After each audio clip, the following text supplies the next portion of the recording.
Baba Shonko and Fambra Showdown Jumedie so ewo Kumase Online TV, Thick TV, and our face of Friends of Ken TV. The Akosu my Ghana and a Sabre and I say wa my Jimedra Medini Nado so mo mesre wunya subscribe ya subscribe ma mi share video we Emma unu ebe ono so share fa mo bi fofo na comment section ase no said ya daddy day nyina menemwa edi juma for adwenche so e fa honom e ma me ensame so de ne de debusia ma bone bede ankasa medini nyina no eso mo me communicators beba betina say enne Wednesday sa so na hana ATP e beba betina se na jansama aba won krata ni mu no wato ne bo apensempense ni nyina mu ede amaye ebusia propaganda bi ahase agese ekoso ni nyina no eya amanfo a wo mu hwe ni mu say ya mampeni His Excellency John Dramani Mahama obekọ ne tete ma na seja wo ba obeye president from 2012 akosi 2014 ne Ghana for ye de ekokromoti kwoto aba 2013 won yesesa ne ma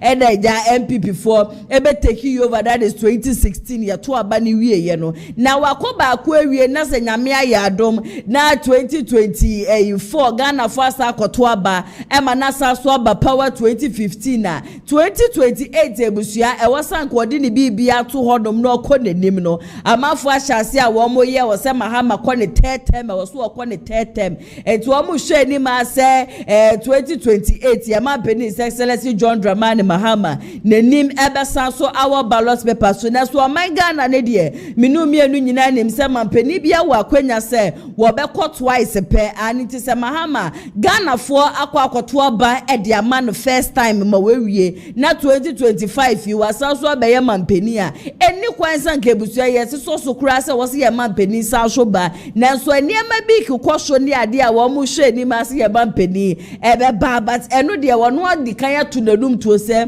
there is no way so no John Dramani Mahama obe decide so obesa so aba 2028 and this amajoko no akwanya ni so mo be select a new candidate sa so na MPP amajoko no wo mo so e wo so wo mo di obi fufuro ba na sa nipa na wo mde ne beba no se be ye Kennedy Akumpre ko hine Agyapong no se be ye Dr. Mahmoud Baumia wo ne nipa NDC for so be select no wone no akwa akohie mu 2028 na ye ko floor of parliament ajezebusia entokwa epegja wo hodom ne de ekeka ko wo hodom no enye asem keto akra propaganda bizo ahase ane Kennedy Akumpre ko hine Agyapong ne campaign ade a woye na dani de nyina no okọ constituency bi asema woka ne se nyame ya dom na wetumi aba ye mampeni a ende e wo ba wo constituency se mo hono asase da hono mo betumi di eduru ebru a no waka na ha na meba bedu ebru e na ha ye bedu abe ye di yese ebru ye di yese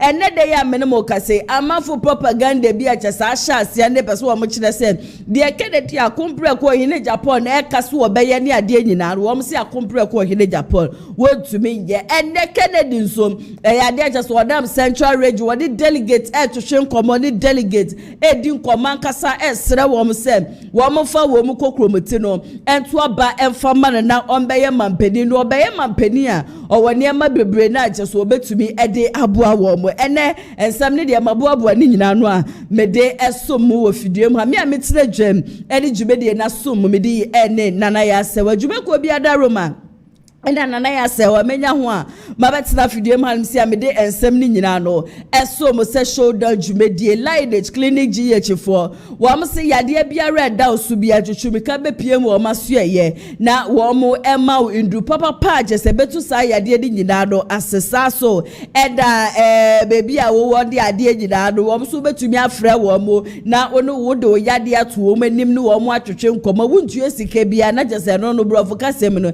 ya beka ne se a free consultation one location and cremantem na yade a one more spenters aso eda Kumasi hadum say soro e yade a one more tech maximum me pacho one numbers ro eda echegu e wakasafoni ne so a yade bia da so amanfo aju sike didi ade asisi ano wo twa se bia wo wuo kura beba befo wa contrast me say wo free lineage clinic GH4 na odo wo mo etwetwe nkoma yade no e yade a chese ebetutu efri wo widie mu 0559 096584003 and that says 0558143 obetime ne wobo atwetwe enkoba so say obi ejuma Mondays ekosi Saturdays adopa 8 a.m. edikosi enwumbre 6 p.m. so na Danis Garage so asobase ajesedero me di shoulder jumedie no esobo be hye papa so obi bebu peka papa to ka woto a unya problem bia dia be pachochuchu meka be pie wo Danis Garage wo mu o ka bia bi say ye VA say ye Land Cruiser say ye Toyota Toyota Camry odi akeka ho Corolla de nyina no wo mu we bi ewo wo ma hye ye upe wo ma chi akwaya wo mu ewo Kumase Askwa wo mu ni TI Amas ena edi enhwani obetimi afre wo mu 0550623377 eja wo ne wo mu atwetwe enkomo ebusua ye ntufa na ye nkonsema ndede no mede esomwe ye kodia da chese Kennedy akumpreko wo hini Agyapong eyade a wo Central Region na Central Region a wo ho de ye nyina ye nim sefantefo eyade nyina ne akumpreko wo hini Agyapong Kennedy kasa Kennedy din sami tudwa woni delegate edi nkomo ankasa na no na wo ba be kire se eyade a chese MPP amanyokuo no especially in Central Region ebre bia ba bedu a wo to oba de boom edema MPP amanyokuo no na MPP for ni win election ni wi a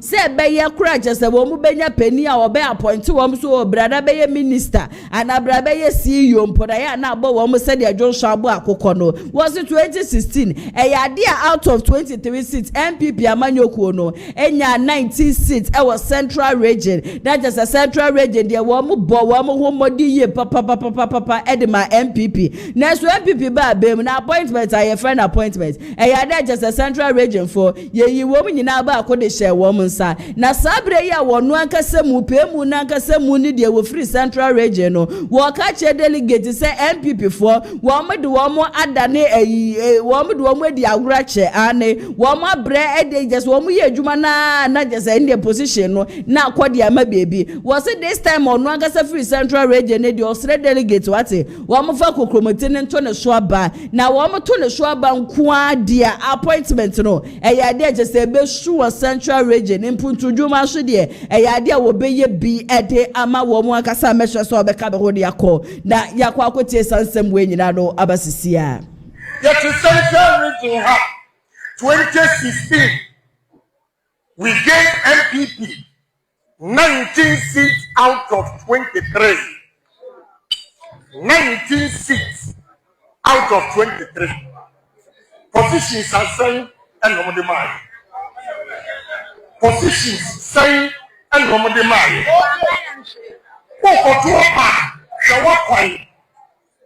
who the Mrantian Mabawa and Yakumani.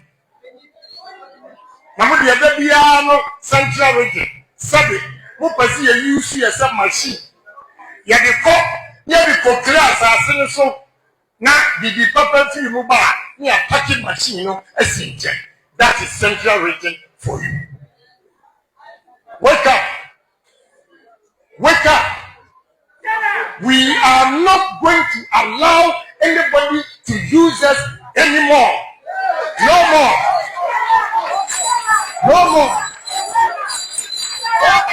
Obia obakatira say and tuaba and matane bi Agyapong why person kuminya kakira obedi enti onwini nipadom no ahochira wom Nemo primus kakira obedi enti primus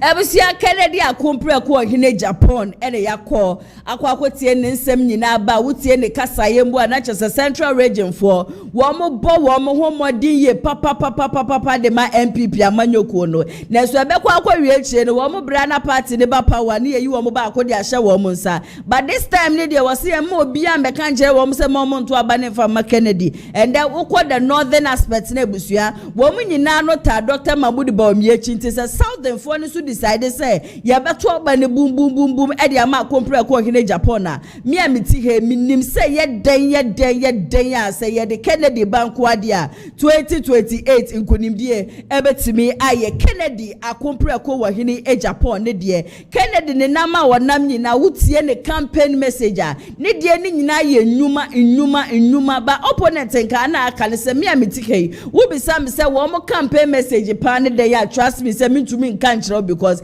men sheda ni ma deport ya wo mu gina so asre delegate say delegate enfa kokromoti no ento wo mo so aba ba kompre ko de wo bie na no okasa wo kyerɛ se eye den na nyame ya adom na se me ba ejuma we meba bebie factory we meba bebie eniema we ye betumi adane ne ye de aba be ye se ye ma ye nko obi memu nkokra nto se breche se Ghana ha ye wa asase eda hanum se ye nko obi memu enkokra kube ye nko obi memu nkokra anwane ade kyesa kompre ko hine Japan gina wona so wo ton ne ho kade wo ba wo betumi aba be ya age se bia wa bibi kakra hye weni ase na se wa bia wo ya anyan wo ne na message na wo peso wo ton ana se ne message a wo ka no e bia wo nti ase na nso enne ne propaganda bia hya ase ebusu unfortunately e me ye papa person se ahode ne hyeda ni honom sa be na mo ho do ne se de me do Kennedy akompre ko hine Japan ne me man Ghana eruti na me ye de edi nyina mu ne bi ato nche ya betra ha se nyansa nyankopon de ama me no e wo se me poni bi ede man krofo bi ase bi wo mu nyansa na eda wo mu tirim ne anya adwuma me de mo kwade na me de mo kwa akopie mu Movement TV for adeche dia disebia no wo mo try wo mo possible best say wo mo be ye bibia saade na wo mo be ye no ebegu Kennedy akompre ko hine Japan de dimase na no ada me betena fidie maka kire mo say honorable say che mensa bonso say e didi atem ni ade a chasabro nya dis wo hwegu eye Kennedy akompre ko hine Japan so no wo no ne de ye nja ya bro nya na bro nya nya de wo ye san say adechi anopa akompre ko hine Japan ni media stations mienu se wo mo so toto ayampia de ma eyo no say chairman say bonso de ba wo mia ne say wo mo toto me be correct ne ka kire ne say you cannot compare wo bi a wono ne ye adwuma ma ne boss to obi a wo ye executive e wo MPP amanyoko no mti won kɔ no nsamra ye nyina ye nim say chairman wuntumi ne boys ne de wo nyina ne edi Dr. Mahmoud ba omi echi na minim ne enti adane de nyina no wo mo hu boni bi a wo hu de bi a wo mo pese wo mo ye bebi a chese be ma kompre ko hine Japan na nimbe gu asem ebusu ye ti fidie ma ye nka bi nhemu ena Dr. Mahmoud ba omia ede ba ye so obeso ye Ghana card ti se de uko obi memu a wo mo so wo card ni ade bi wo ba ye Ghana card na sa Ghana card no ebeboa ena sa Ghana card ni mpo no na ye de ba ye bank transactions ni ade wo kan ye no ye move bi wo hono ma ye show mu na amanfo so hyeda nti ase ye bi ba ye propaganda against it because na sika na ye di ewure mu ne busua na enye sika ketwa na I remember said that time no ena Kennedy akompre ko yin Japan by na Kennedy beka so the amount of money a Ghana company a wom so wom je ansa no ma ye sa Ghana card no over 1.2 billion na chese sika no ade chese so na wono akompre ko hine Japan o won krofo wom wo India wom so no wom betumi aye the same Ghana card de ama Ghana fo ebusua the amount of money a wom je $50 million into $50 million na wom je no sa sika no far better than say ye de be ma Ghana company sa Ghana company no ebeji 1.2 billion sa sema akompre ko hine Japan kan ye amafu be so mu amafu be tutu bi ma ne Kennedy akompre ko hine Japan Kennedy campaign ebusua wona ma wo ye ni ade a wo kire se ya ade a chese wono no oba wo be ba be ye say no wa employee close to 70 pa be 7,000 ni ade munim say ngofo ya wo mo kasa de ma Dr. Mahmoud ba mi a wo mo Movement TV wo ma sodi de etia sa asem na kompre ko hine Japan be kan ye kire se Kennedy du ha eno si kube wa hanum na kube ne ye de ya anwa ne ade na ebrebe na kompre ko hine Japan be hu se kube ye de ya anwa de bia me ka se obi antan Dr. Mahmoud ba mi a ba se mu kasa de ama Dr. Mahmoud ba mi a mu kan de tie wo se Ghana foto abama no esan so obi ti se Dr. Mahmoud ba mi a na na do dan ko ekufu anu ko fa ne ba se economic bezaya wo ko fa ne ba because wo nim se wo bin wo economy ni mu aje se ye the Ghana nyina hye nsa enya de obema Ghana for yensesi fom then so ye to obade ma MPP amanyoko no wieye Dr. Mahmoud Bawumia na ngasa mu no himfa no de Ghana for kosiye nipa na yede ne baaye se economic mezaya no himfa no de Ghana ekosiye enfaso be pa na Ghana for yenya ye wo Dr. Mahmoud Bawumia ho obi anu oye economics wo be dane ne ho be dane digitalization man into se na akompre ko hine Japan na Miami mu ma betena ha ede ne companies na achievement ne niam a waye yina ne media to dwade amamo no so oba no obekire se sa kube ye betumi dia ye kuba nwantene me be ye mampani a ebia bebia ye kube pa no me make sure se mesi factory wo ho no ma sa kube no ye betumi anya mfaso de afiri so ebusua eya asembo ne akompre ko hine Japan wa ka manfo beso wo mo kire se Kennedy has no right to say that thing to de bia de ma bi wo ho de propaganda bi wo ho de bisia bia beti he meje hwa menti ase me se de ye ton akompre ko hine Japan e ka de wo ba wo be ba abaye no movement TV for mi amaba be hu ni sese ma akompre ko hine Japan dia muntumi ndidi na we ni nyina na busua enye me wanwa ene na me frɛ eye omega wodi akompre ko echi ena me bisa omega se na eyida sebre yo ye adwuma wo movement TV edebe mpa na akompre ko hine Japan dia yam because minim se na wo ye adwuma e wo ahyefem me bisa na no si ye na la ya se we ne ma me mbo nkyiremu enam se ne kyiremu na mentie wo bebo me nkyiremu no wo be kyire se 2016 MPP amanyoko no wo mto aba ni wie ye aje se MPP amanyoko ni di nkonim no ena chairman wuntumi sa time na da sebre no ye adwuma wo ahyefem ena chairman wuntumi etebrim sika 1 billion ede koma wona wo mu bu adwuma ede ma MPP amanyoko ni se wo mu ngi na wo mu ncheska no ena sa da sebre ye abusua wo ye adwuma wo movement FM se movement TV wo tam sika no no odi dwane ye Mike so na nebusuafo hwehwe wo mo se ya abrantie ya for him to the extent yes say wo mo make allegations simple say Kennedy akompre ko hine Japan kra na yusu sa da sebre wo mo tete na da sebre wo baaye no ko akompre ko hine Japan wanim no kokoto no ko pa ne cho say wo sre ne ye papa say wo mfa ne bo ne mfa nche no na eyi sika no fa ye no na ne ho na akye ne ni ade na ye nyina ye nim say akompre ko hine Japan so there no nonsense man and some fumi wo hono ma won so ni ade e na akompre ko hine Japan pa me no Inti se ne wu se da sebrete chema wuntumi ni media station e fe ni movement TV show na wototo ayampia de ma Kennedy akompre ko hine Japan na ene na ebusia no na ma kire wu mu no nti Kennedy akompre ko hine Japan pa me abrante na se akoni dedem na enye adwembone na wo wutirima wo bi ye nyina ya ye adwuma na sika ba ya na wo dia 1 billion wo watam de adwane na wo ba ye na obe pukoto pa Kennedy chewa na we expect say Kennedy akompre ko hine Japan offer about them fan chow it's one for the body and fan channel and what do copy movement ebusia ade cheni ade sebia no what to ayampia de ma Kennedy and so to ayampia de man na enne wiase ni bia bei wan pa na nyansa de ni tirimu say ye wo company ade so Ghana card 170 ade wo ye na so obeji ye $50 million na Ghana hanum say ebi wo hanum say na sniper no wo han so obeji ye $1.2 billion ebusia misere bisa say wo dwumedie wo de be ma nipa no obeji ye $50 million na so de be ma Ghana ha company na obeji ye $1.2 billion Kennedy akompre ko hine Japan na dia wo ye ya no no a je se enne de nkrofo isi wo mo ntibi da wo so wo mo nti ase nti ye crucify Kennedy akompre ko hine Japan na ma delegate so no ento aba na fama Kennedy akompre ko hine Japan me so obeka be ko de akọ na yakọ akotie sansem we gida do abasisia kubango we betimi aye wo Ghana we esichiro ye betimi na frida ben eno na bo kana Japan hu se sana ma betimi aye wo ha you see one of the reasons why in here and Crawford say honorable kana Japan are falling out with Dr. Bawumia ni timani say ye be Ghana card no wakwa kofa Indian for aba say ye fa Ghana card contract na ema wo munye there was a Ghanaian owned company I friend is a margin group. Na margin groups no, na margin group no, expertise no.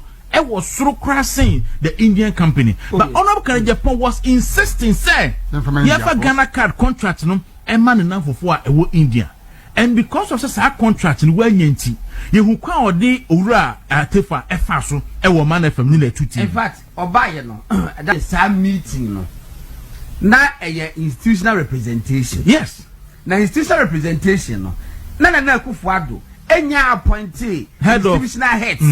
Eti womo a eba sa meeting ni bi no omo nyina ye womo na Prez Mahama na appointee womo. Yes. Eti onobo Agyapong ko ye na ohun se omo NDC fo no ne buafu na wo so Agyapong ene Dr. Bawumia ana me se da bi say wo be attack the dia and there should be the president because one you move through one jam people into me ma abusia enti no kra na ye ka kire wo say and now na obo Agyapong nam kita we ye coconut sugar e be na no Ghana na me ka say o one product how de me ba we ye coconut sugar we be na no Ghana we ye corn oil e be na no Ghana pacho onobo Agyapong o ka say wo kan ofo be kan say me say I'm putting it on record say Abria NPP aban ba power na ye be Ghana card no honorable Kennedy Agyapong ekofa and partners Indian for the mobile say ye fa contract no ema Indian for enye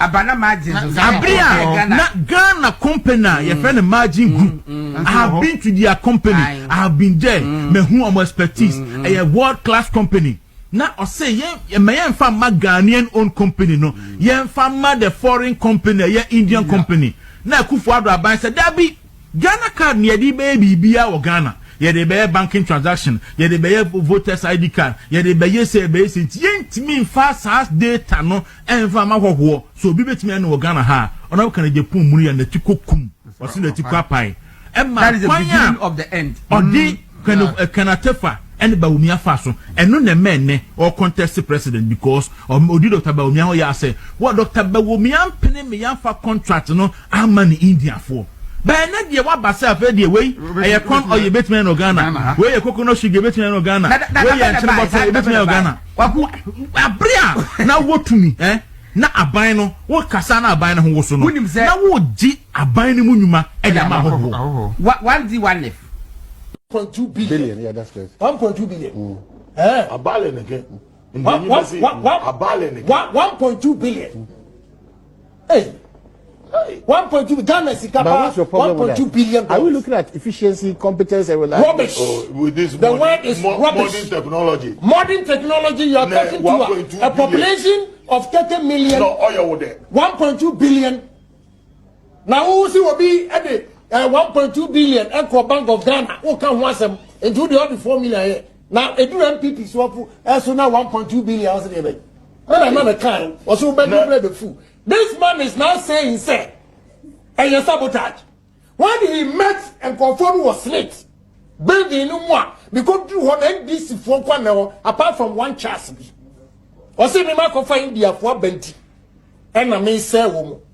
Me na nana kind. Also, but you play the fool. More yeah, bidding. Yeah, yes. I brought Indians. Me a businessman. No one want Jahi. So that we advocate for it. And they're very cheap. They were not even asking for $50 million. Why? So why are you telling me 1.2 billion? Are you mad? Are you mad? Assemble baby. 1.2 billion? Ghana here? NDC $50 million. Yes, I'm catching. As against 1.2 billion. Are you out of your mind? Are you out of your mind? What do you mean? But probably your $50 million was not going to do the efficiency. Memma company, a renowned company in the world. There are 2 companies in India with a population of 1.2 billion. The northern sector and the southern sector. For the southern sector for 600 million people. Can you compare that to 30 million for you to tell me they are not competent? Then they were willing to take 50 million and you 1.2 billion. Are you out of your mind? I serve my country. I don't serve any political party. Case closed. I serve Ghana. I don't serve any political party. For you to come and tell us 1.2 billion. 1.2 billion for what?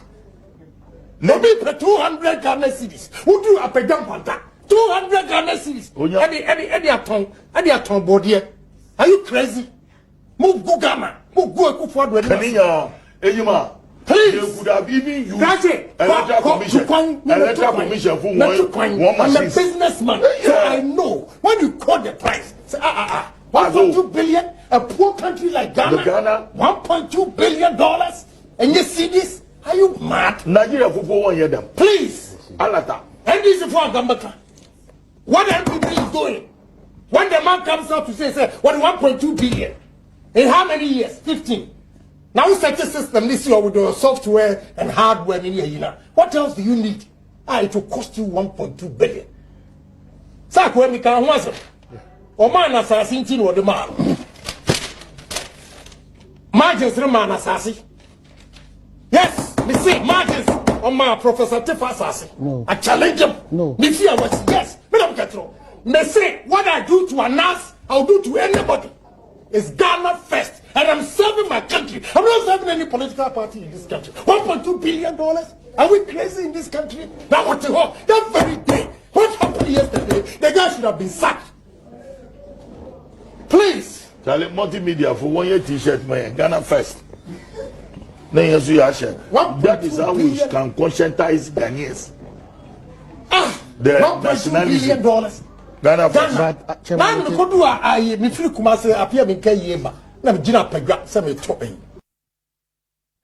Ebusia Kennedy akompre ko hine Japan and into the dase bread dey road nkrofo wo mo keka propaganda wo mo ye edi eti akompre ko na nya asem na ebusia yenka wobi nam eye ne campaign wobi nam chese se delegate for to ababa na de wo ba obeba be ye di obebia ndwuma wo de bottle se di ade ade obeba de fact che bi ade amagana for ye nko obi memu nkoto na saso na kube ye de be ya ngwa wa hanum se ye ngokra de ma fro obi memu mba obi nam na wo ye ne campaign Dr. Mahmoud Bawumia wo no so na ma wo no so ye ne campaign instead of say mo be kwa fa de Dr. Mahmoud Bawumia wo ye ni mboma be kano mwenjai na mu promote Kennedy akompre ko hine Japan thinking say mu gu akompre ko hine Japan ni mase ba ene wiase na ye won why pa na nyansa da ni tirimu a wo koto ade na se nipa ne se meton de ama $50 million na ba akoso obeton de ama me 1.2 billion na me pa cho mi bi say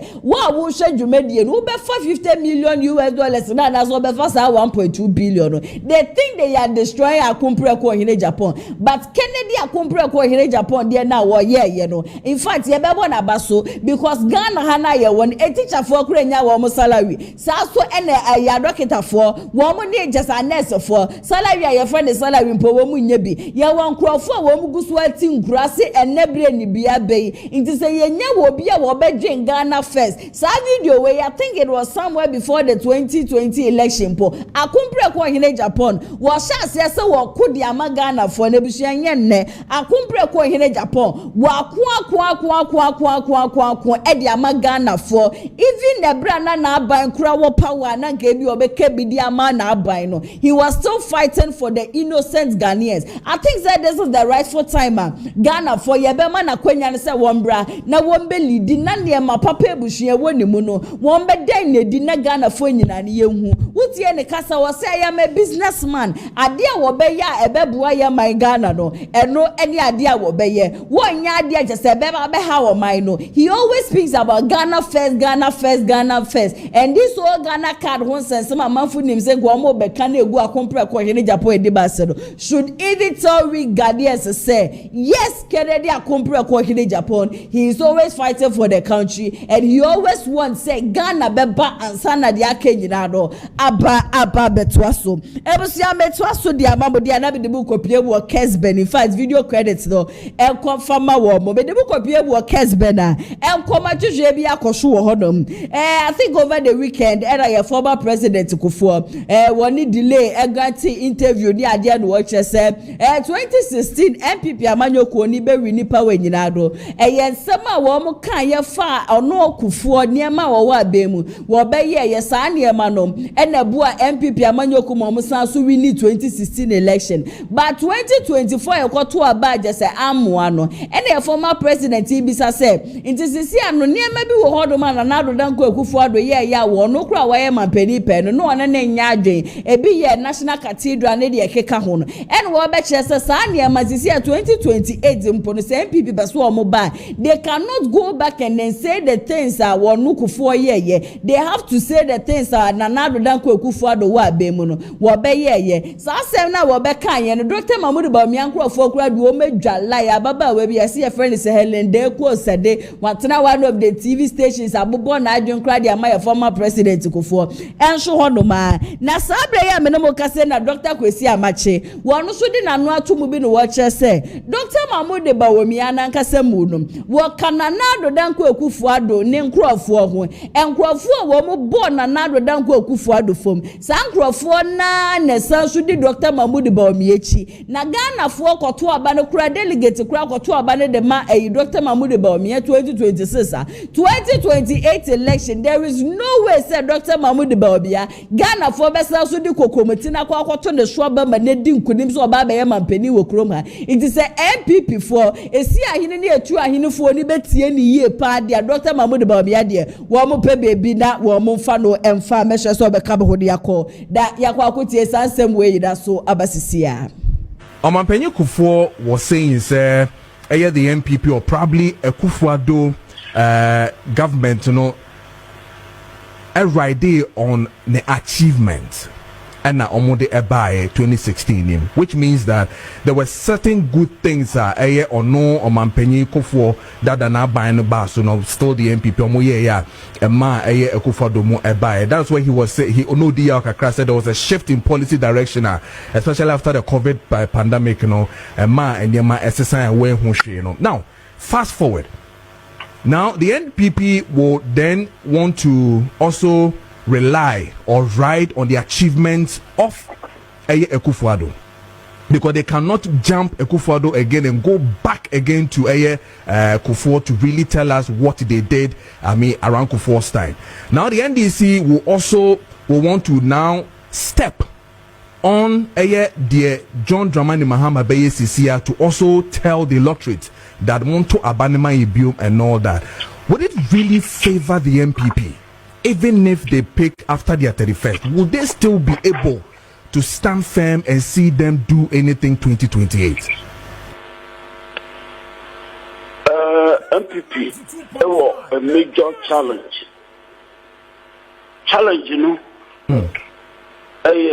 What I call the politics. There was party anymore. After Nanado, if he a conyaso now politics one more April debre the nipa the same factional issues nipa no do no at Dr. Bawumia honorable Ken Agyapong Brandon Champon and so on and so forth ama one more sa appropriate party na timi enya no ho abutre anye nsemo a basabasa isi ye wona nado amamu no mu anhwe ekwan a omo ebeka sansem no na omasan di agina so moving forward has to do with almost the officers in the party going forward. They are more interested in what they can get. The Usha Omo ana omo Emrana Nado and so Abamuno Omudu Duanwana Akodi Dr. Bawumia. Fortunately or unfortunately, Dr. Bawumia was Nanado's vice president. Yes. Or you know who free. Amamo Bonnie no any political corruption who or you know who free or you know who free one. Ye. Dr. Bawumia to me you know every home. And the Akwakoye Bibia actually home. Seriously speaking, Dr. Bawumia ba obedi kugu. I don't have any doubt about that at all. Because mini asamfufuro bi minimum asamfufuro bi a Dr. Bawumia betumi a agina baby aka ama obi atie no. Me say I'll be very interested in what new he has to say, and especially the contribution. Nanado Abaimu. Said the Nema is Jinsem a year potono. And to some extent, on one office, there are issues there at the right time, maybe how he will respond to those things. And there's this major argument that Dr. Bawumia Ejnahoma continuity of Nanado's governance, because officers do want a sunwo Nanado Abaimu. Almost do want the good of the Dr. Bawumia. In the event, he said, Obenya Kwanya Abayo Mampenino, or the Sapo Nana Ebibu or Mino. A basa and such a bay, Nana or mine Ghana. Titru, Emra, and yet. Asema ye kanu ya no keke. Corruption allegations be brea appear sa officers kronwa. Is he going to parade those same people who are walking wounded politically? The Asamba a victory party no. You will expect that Kwamobeye a complete break from that past now. A standing accused to use Martinami do say that stand accused as the mother serpent of corruption. As a community making a complete break from that past. Okay. Okay. And the next elections one, it is not for the MPP to win. I think and I will say it anytime. Next elections on MPP. It is for the NDC to lose. I said you're saying.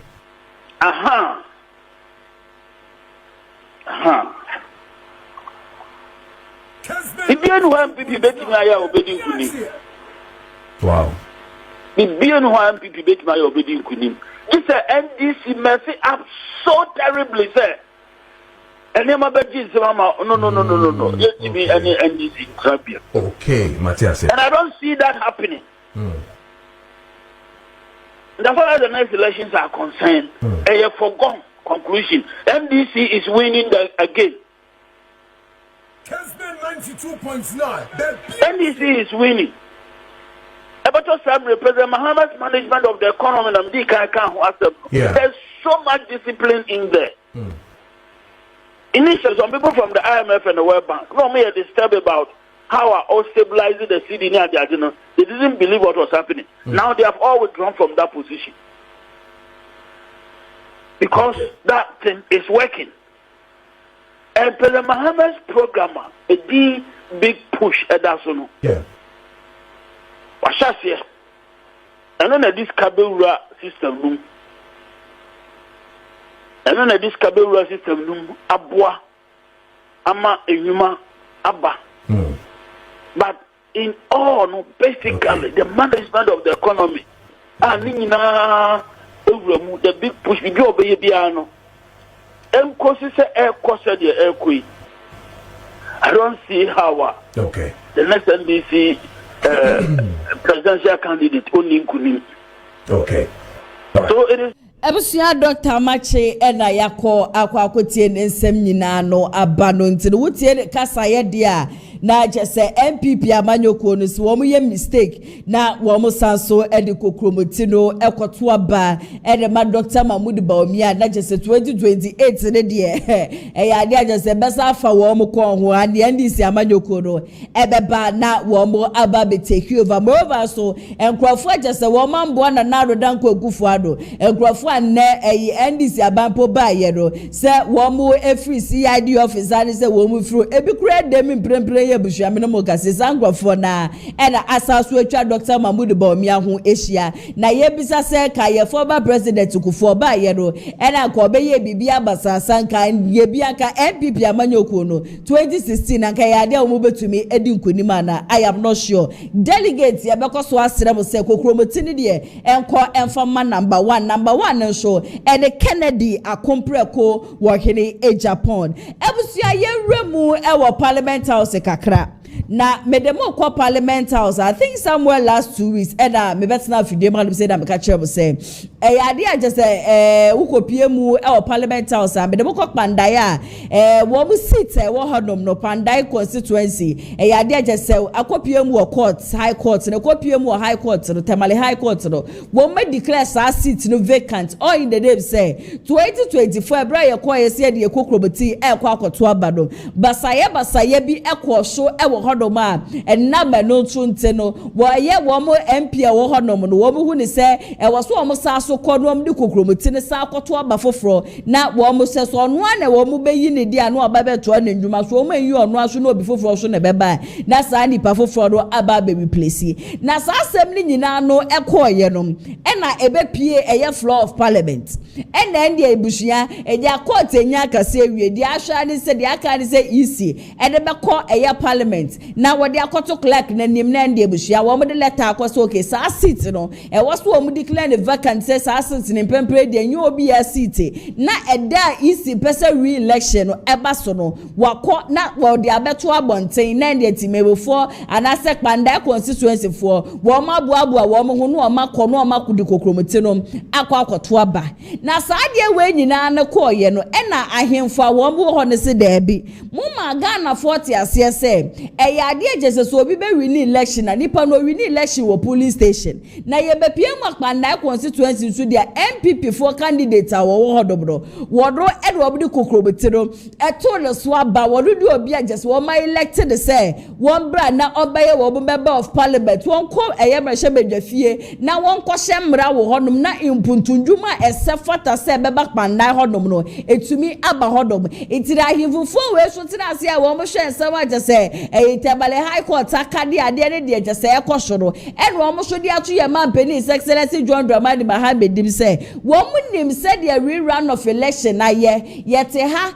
ene rerun of election ko so ablekuma minu mienu ina di ho adanse de ko so hodom agese ha wakumse wo mo sibrim na ebushia enye sibrim ketwa yete ha ya so na MPP amanyoko wo mo so ni NDC for another rerun of election eno so ko so a agese no so no na enya sanketwa indisi wo mo sa beka wo mo anu atum na sa another rerun of election about and idea ahemfufu e wo hodom so say enya dia wo mo bedi atum enne no ma di atum achina intini isi no any court no de course ni ade any parliamentarians so de akoso wo hodom do wo bo ankasa tina se na wo mo solve wo mo issue but wo mo kpanda constituency ankasa so wo mo bedi atum sa another rerun of election be koso wo hodom de enya de wo mo bedi atum enne na wo ma je atum achina meshe so be ka be de akọ da yakọ akoti ensama ahemfofo we wo mo di tu dwado embrasisia. We must do better, and this house must do better, and we must act better. Let us commit ourselves to principled leadership, to procedural fidelity, and to the understanding that this house is a guardian, not a manipulator of the law. Legitimacy of parliament depends on our consistency. The legitimacy of parliament depends on our consistency, and we can't do otherwise. And consistency depends on our willingness to obey, not our political impulses, but the clear dictates of the law. Speaker, we strongly submit that the letter that was filed to the Electoral Commission was out of place, was unfortunate, and flies in the face of law and procedural justice. We submit strongly to this House that that letter must be withdrawn by Parliament forthwith, and we must act and stay consistent with the pronouncements of the chair, for that matter, the Speaker on this same matter. We in the minority do not agree to the writing of this letter, we make a strong position that letter must be withdrawn forthwith. And as a cradle of democracy, we must be seen to be setting a very good example for the populace of this country to follow so. Speaker, I submit to you that letter must be recalled. That letter declaring the Kwandai seat vacant must be recalled immediately. It must be recalled immediately. It cannot be. It cannot be. The situation cannot. And we on this house, on this side of the house, cannot support that decision.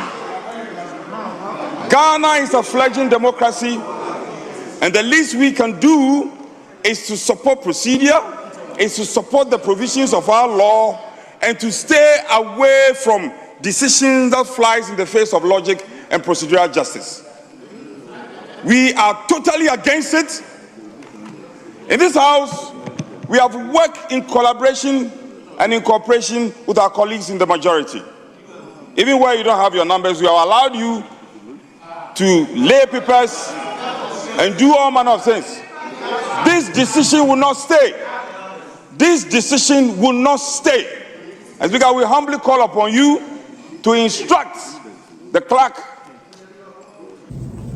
We were informed that elections are won at the polling stations during the 2012 Supreme Court proceedings on the election petition. As chiefs, we are concerned about the potential consequences of a rerun, should it be upheld. If violence and vandalism at the collation center and the destruction of electoral materials by aggrieved individuals can lead to a rerun, undoubtedly we have a very good reason to say that it will definitely set a dangerous precedent for future elections in Bandai. We, the chiefs, respectfully are calling on the President and all stakeholders to ensure that the will of the people of Bandai constituency is duly respected regarding the 2024 parliamentary elections. We and our subject gathered here today are a mix of sympathizers of both NDC and MPP and would want to live in peace. And so we say no rerun. Ebusiana just say ahemfa womo ewa pandai ena sabre yako akwakotie womo aba womo say rerun of election ne de nya de womo beji atumu enne na womo age atumu echina na enra danso de ebusia niema bebre na ena ekosho ewo parliament house na before ansana bidi ni nyina ne besom ATP atrasia esaba aba ewo enkrata de mu nyidado wo ba beto de boda wa pense ni nyidabu ede aba ye jajube ko bi adaroba ede aba meja ho atira fidiem halisi abidi shoulder jumedie do eso botima metwa be husima emra sisia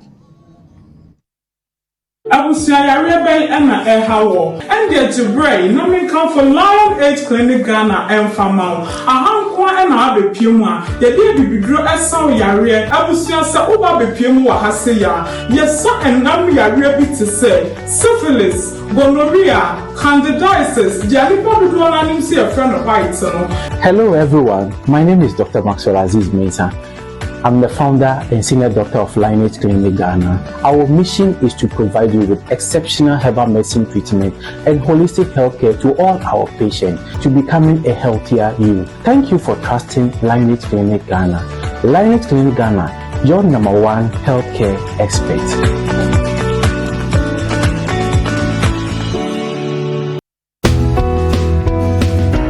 Wow, what a nice cars.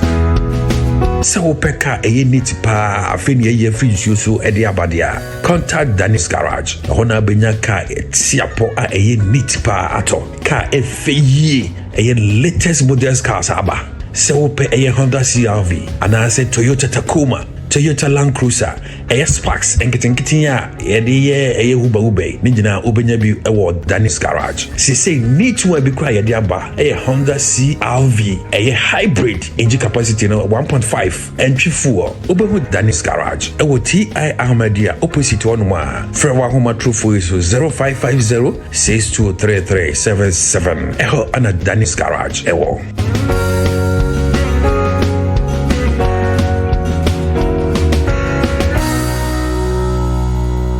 Ebusianti upeka todi abetimi afre Dennis Garage reja onu wo adwetwe nkomo saso da abetimi afre Lineage Clinic GH4 da yare da osoro wo maboa ape anwedru ede amamama ATP akwaba ATP nana ya sewa bibi aboko de Yesu adom na so oba de na daro man se baba won kata adom ne pese mu maye okay ene Wednesday mame for the new publisher Evansion Krata ni nyina se no be piem e wo krata mu asene se enu ada na ukopiem wo Parliament House na enye fedi agro na se comedian kasempenifo na keja Ghana for sansante di kokromoti kwoto abama o se nkaja nko mo mehwe na mo hwemra wo man Ghana mu wase na afen ye mpesua so wonom no wo mo hwema mputu nyuma emra honom na nura na ukopiem won ma se KG24 pa ena na edi agro ankasa e wo honom na ni nyina ye panda seat ho sensem ya ese ye Speaker of Parliament says ya na dampan kwapem se o mo ba kwa kwoto abani biem no eno na nam so na nura da no na akopiem honom minority no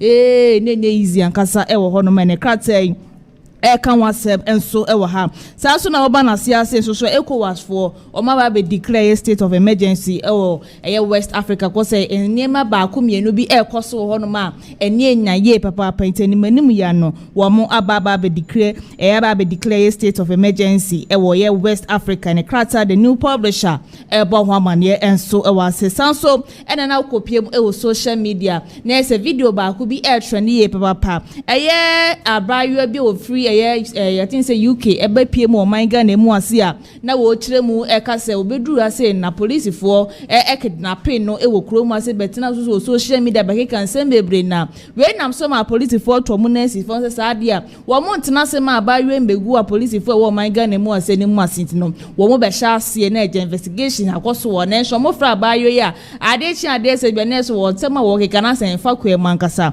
ene krata e bo ho amane sa police for so mu guso a say ja bibia betima koso wano no mahu bebia no kre no eda kratai kan wasem enso ewa ha mame fa daily guide enfa ento aso na be pie mo daily guide akratafa etoso miensa na nese enu ada ko pie mo Parliament House ma Parliament House ma de na ekoso ho na minority no se panda seat na isi ano Speaker of Parliament asha se eja isi ana dampan ko pem se eja kokromoti no msa be kwa no makoto obebiem no ene kratai enso kan wasem enso asesan na Mustafa Hamid ene enkrofon na yamo court won sensem no ene daily guide esanso kan wasem enso e wo hase na ye minority for na se MPP amanuku no eno mo kire mu kasa mu ka kire panda MP Matthew se enya dom betu na jeje mu da biara da wo mo ka ne ho abrebia no pa wi anwumre ensuo mu awie mo be hwe se nkunimdie ebekọ edi amana ne kata the guide daily guide ka wasem enso ha wunya bia na eja wato boasa kinkan nyina bi kama so edi amaye be de wo ko delegate na be piem so e wo delegate nso so a na se interior minister ni foni edase sanso na Kisi Agyapong enso ni foni edase ni nyina enu na o hwe nkrata hodo bebre na etwagu wo ye nkrata na me de be somo a na se na Kisi Agyapong ensem bi ekoso social media se amafo bi bo ne ho plan na plot ya kasa nkampaja kompesen komuyi no efiri onom we nam so ma mustaka ba bonte be ka so oba be hwehwe na we ya ensem a wo hwehwe mu na wo kire mu ka kire Ghana fo nyina se brass asem see neze Kisi Agyapong went man ko police station bia ko reporter na se BBC ba still na wo muguso hwehwe mu na kratai kan wasem enso e wa se sanso na oba na siase so nese panda seat no ho sensem na akopie mu Parliament House na enye fedi agro kratai enso kan wasem enso e wa ha na no Daniel former president Ayekufo wonya 87 years na wone wo mu gina se candidate for anase candidate for form kokromoti enkoto aba enfama wo mo no candidate o mu gina ye nyina no o no mu nyina eto nsa edidi ne kratai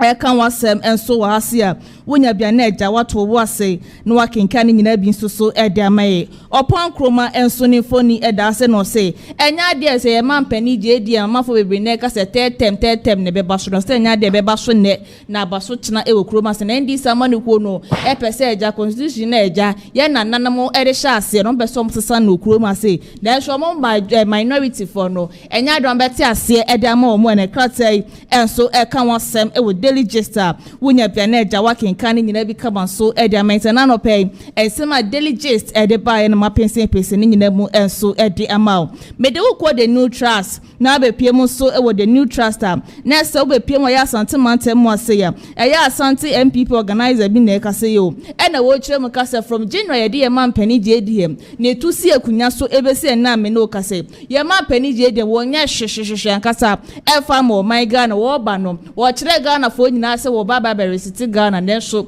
ase de wo ye nyina no ekoyi ankasa ne kratai can wasem and so as a Samsung nurses for and after midwife for from 2021 na be see a year 2024 say one more catch the man penny JD and says on your not so be post to a modia and no baba be to a mugu mountain so I demonstration challenge ankasa edit say a man penny JD and a crater and so I can wasem and so as a winya bia no ato boss and working can in become so edamaye minority no and the air catch the yes speaker of parliament said asema obet na say be catch the Ghana for nyina any parliament house for nyina say ejaye panda seat ni sia na dam pai no once so cho letter tintin na na so once so betina say na one all he say once sana no because omo no enya do mo beti ase ne no mate ase china and the new trust in so e kan wasem and so e wa ha say wunya bia no wakenka ni nyina bi kama so e dia maintain no pensema the new trust and so de ebaye and so no me dey kwa the metro links now be pm so the metro links and next panda city ya he almost say anyone ya speaker of parliament in rain Run for krata commerce easy say enya dia sa rerun no ebekoso ne anase ebekoso china aboye ya na meka na asem so US obepie mo aya my Ghana mu asa wo kire mu kasa police fo bi kidnap ne ni ade no a police for some gusua eye mu hwehwemu ane krata enso kan wasem enso was ECOWAS for so ababontia wo mu ababa be declare state of emergency ni na eye okopie mo ye West Africa hono ma ede ma ba ko bi ekoso wo hono ma ni enya ye papa ene krata the metro lens so de ebaye mame fan ko the custodian na de be piem so ko the custodian so a me say no adana ko piem parliament house a nye fedia gro omo gina age black e na omo de letter no e kire e na omo kire mu ka kire ye speaker of parliament say enya don beti ase nya ati ase china e wo kroma senti baben enimadi mu ya contentem show ne wo ka kire yi si say sa abato na e ba be ko so e wo pandan no enya dom kokromuti be kwa akoto ne ne ato na china kratai enso eka wasem so ase oba na kratafa tosu mienu so na so be piem ya santimantem mo ase ya NDC youth no eno we so mani abriye papa no mo ka kire asante regional chairman se masawe blaye bre 2024 na mamunyi mani mai de brada asante regional chairman na kire mu ka se asesi ade cha de se bi obesode bia no na se youth wo mo tene puna no ni nyina ne se wo mo madwuma enye go so mo bre papa ya ansana Someone who eba power 2024 tani manimu ya wo mo pe ba bi enfa mo mo enhyenye saade enya do be koso e okroma se ne krata de custodian enso eka wasem wo ha se wunya bia na wakenka ne nyina bi kama so e de amaye sans na ye lithium deal no ye se enche bi o man Ghana ye ba belu sisika bebre na ni nyina ye 630 million US dollars enye krata de custodian so eka wasema wunya bia na wakenka ne nyina bi so e de amaye mame for the Ghanaian point so efa ento so na be piem so the Ghanaian point so a aye kisi ejaben won sensema na se etwegu social media no man Ghana mu ase se amafo bi tina ase ye plot ye se eja enkomo be yi no e de afiri no mamunta ka ba bonte wo kire mu kasa police fo asha ase omo ye sa ensem we mu hwehwemu no we na krata ebo wa mane se amafo bebre na ba bonte se asem na ye no kro pa ya kopie mu court kro na amafo bi o betima kwa testify se na ye no kre no ene krata enso ebo wa mane enso wa ha krata fe to so miensa ye man pani JD pm ne phone eda say Mahama Ken or Mahama Ken no home and tankosi 2020 na se niema piles why de abo man Ghana na enye fediagro amafo be na be from kuro so kra ba be piem man Ghana mu say enna Mahama Ken no aba be nyu mayaresa e wa hase ya enye kratai enso e kan wasem enso wa hase MPP amanuko ni se yema Panda MP Matthew na so nte se nya do meje na jeje mu de birada wo mu kura ni mu anopa awie na enwumere enso oto awie bo wo mu kan ho wo be hwe se sa rerun na nya de be koso wo kuroma na kuroma se de o man Ghana nya de nyina e be koso e wo kuroma se sanso na CID nso ba bonten a womu echirem se eya abayo ye free US ba ye ya wo chirem kasa police fo bi kidnapped no o ma sha se ye mu hwehwemu akrata eye de Ghanaian point so e bo ho amane enso e wa ha ma memfa eye daily graphic enfan sorry krata ni nyina so na be piem akrata yi enim so anese Dr. Omanebo amanyakopon bo a Saturday ye di yenim ya NSS ye no e kwosho ankasa wo kroma se Saturday and Sunday krata e de ni foni ababa be to nyakopon e kwosho anfa ni kra ense ye baba penetrata daily graphic so can wasem and so wasanso na panda seat na ben sorry de na ya se wa de dia ka nyina baba beto aso de make was aba ednu ade na kopie mo parliament house na enye fedia granka seta me fa daily graphic and fan sorry nkrata ni nyina so na ya se wa fa de ka nyina fa beto aso ma ye tie fo ada ne de nyina no wo moje breti ku mason light tv tik tv and our face of friends of Ken TV na ko pombo achina yesanso ebedi nhwemu be for now ne de makra. Okay, hada ATP ya beda wasiye papa sense ma ba won krata ni wato bo pense ni nyina mu ede amaye na memende u kolumbe ya la se o ko Manebu amadi so Manebu amadi and they say Eastern region na yen Kamante Eastern enti de ben me na meko nti ube kolumba mekolumba se lumba de ma achire he ya na aban penifo ne so wo mo balumba na se wo mo ko Manebu amadi ena na akoye mente me waso wo social media se o Manebu amadi se eja ye diki aye we di amano enti na nanka daddy lumba na eja o ma ye ni age no aha ka eja nko mo so fa support no e fambe support se o mo makra na ena Saturday no mo nko o Manebu amadi na Sunday so no o mamba na ye kama wo hwa na de lumba ye obenye ye mama tese yes body ne kura ye na body ne yes ye besie ne sa homachi o sa na me so information menya ne sisia ne sa ansha ade ne be match na sana menya ne ntie aka be 3 days the fast wo be match lumba banyanko pombo set na Thursday almost sanso be kwa kuhia mu o menhia nti hono ne ebe hu se be ba so ana se emma so but amanfo say do odifunu ne beto mpam no eno no mbe ye dai wo mbe ba nti se wo de ne wan fefura nto mpam dia enya de atimemfo ne so ebusia pelisu gusu ejira ne na so one day we ready watch ade say yere baso Saturday ebusia obi besie we live to see ade ye de he ade we ye di baby akọ de ebesi bia no mu nim say ye de update no eyade ayede ebeso ba ankasa TV ba be da wasibio enche ba be dwafo be ba betra stage ya dwetwe enkobo ede afa ensema jese ekosho ewo my Ghana de wo hwe krata ATP to rebo pense ni nyina bu ba ye ya da jese edra dade course of floor of parliament na nya sam ketwa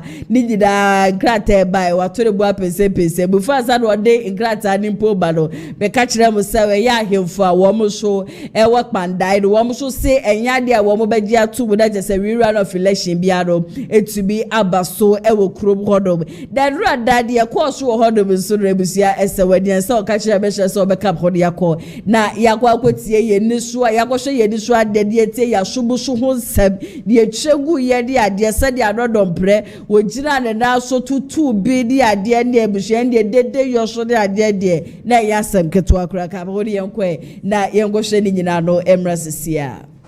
We must do better, and this house must do better, and we must act better. Let us commit ourselves to principled leadership, to procedural fidelity, and to the understanding that this house is a guardian, not a manipulator of the law. Legitimacy of parliament depends on our consistency. The legitimacy of parliament depends on our consistency, and we can't do otherwise.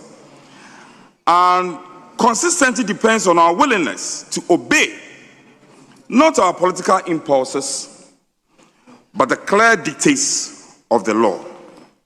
Speaker, we strongly submit that the letter that was filed to the Electoral Commission was out of place, was unfortunate, and flies in the face of law and procedural justice. We submit strongly to this House that that letter must be withdrawn by Parliament forthwith, and we must act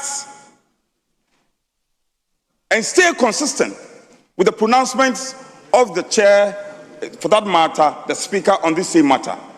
We in the minority do not agree to the writing of this letter. We make a strong position that that letter must be withdrawn forthwith. And as a cradle of democracy, we must be seen to be setting a very good example for the populace of this country to follow so. Speaker, I submit to you that that letter must be recalled. That letter declaring the Kwanda seat vacant must be recalled immediately. It must be recalled immediately. It cannot be. It cannot be. The situation cannot. And we on this house, on this side of the house, cannot support that decision. Ghana is a fledgling democracy, and the least we can do is to support procedure, is to support the provisions of our law, and to stay away from decisions that flies in the face of logic and procedural justice. We are totally against it. In this house, we have worked in collaboration and in cooperation with our colleagues in the majority. Even where you don't have your numbers, we have allowed you to lay papers and do all manner of things. This decision will not stay. This decision will not stay. And Speaker, we humbly call upon you to instruct the clerk. The clerk must be instructed forthwith to withdraw that letter and act according to law. I so submit. I thank you.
Defense and Interior. Defense and Interior. Just the motion number 30. Read it. Just read the whole thing. Mr. Speaker, I rise to move that this honorable house adopt the report of the committee. No, this is Committee on Defense and Interior on the allocation of the sum of 10 million for the services of the Ministry of Defense for the year ending 31st December 2026. I so move.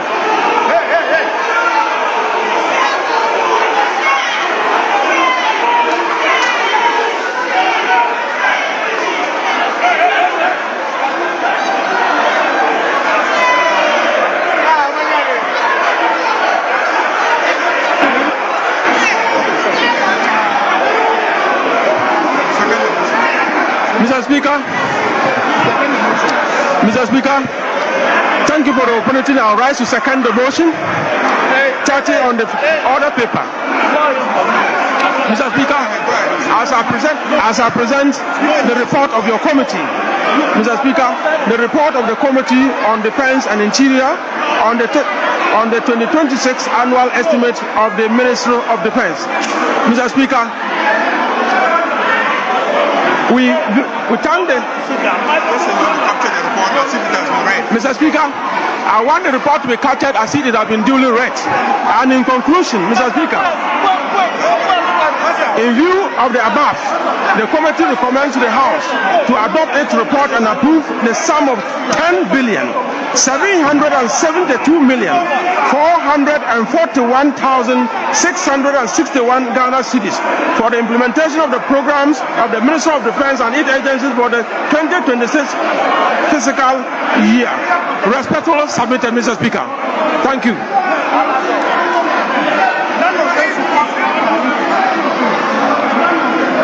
Honorable members, the motion has been moved. Any seconder?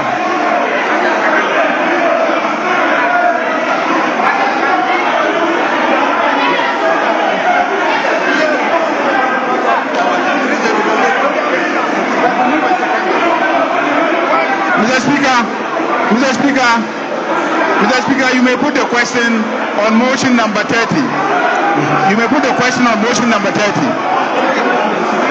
Honorable members, those in favor of the motion, say aye.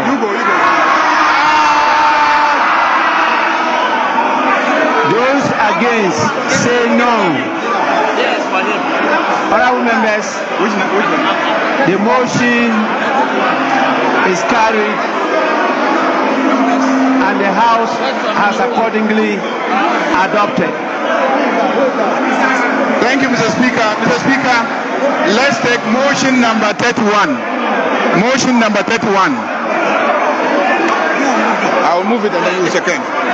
Mr. Speaker, I move that this honorable House adopts the report of the Committee on Independent Constitutional Bodies on the allocation of the sum of 144,580,479 Ghana cedis for the services of the National Commission for Civic Education for the year ending 31st December 2026. I shall move, Mr. Speaker. Let up the second. Any second. Mr. Speaker, I rise to second the motion. And in seconding the motion, I present your committee's report and call on Hansard to capture the entire a country called Ghana.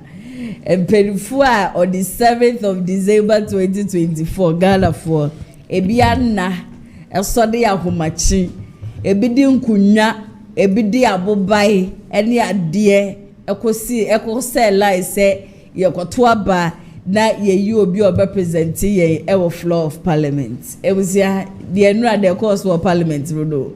Nti amanfo papa no amanfo role models amanfo penifo a lot of the youth look up to them.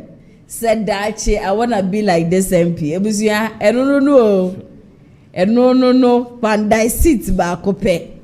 And I would want to applaud a Speaker of Parliament. He did so well, say, once so Sanyema winning also. He did very well, say, once so now, business of the day, no, or trying the best to say, one more Ebeka Sadia found, despite the noise and then everything. That the Fiamma Pokra did not hear Mr. Say, as at that time, no majority leader, now only floor of parliament, you know. Well, no, now, what Gina no about Becassa, and they say, a minority, super minority free. One so sorry, Gina woman now, so I just send ye the day you're any idea. And this thing, I would say, is a courts in a serious round of election or encoso. It is not the parliament house. So I don't know why this whole brouhaha thing is going on. But pardon members, one more attendance here. Baba to trade and come on. They afford this whole story and then other stories such as Abani Adiena and the Honorable Seth Ankra, NDC communication team member. Sasso na Tony Prempe. One also LPP communication team member. Member will be the other Kwaba Shonko. Eddie Abba showdown to me. So Pachamma Munina Kwaba. Ni aba meje so bibi aboko de adoma hwe ye ni mpa ebonti bibi aboko Yeah, that's it. Business that almost a tank be who watch it. It's okay. Hey, what by Basan and way about questions? And Crofa Bibiaboko. Biaboko. I'm here to Tony man. Per se, you boom my no mine. Yeah, Hoton, Huntina Namonti and Cano. Okay, say Bibia, Koso, I know what we just come up. Okay.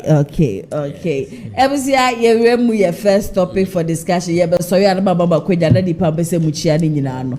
Na Muchia and Bredo Ekota, just for some minutes. Your first topic for discussion. Ghana would be blessed to have Baobia as president. This is coming from a year Kofi Bento.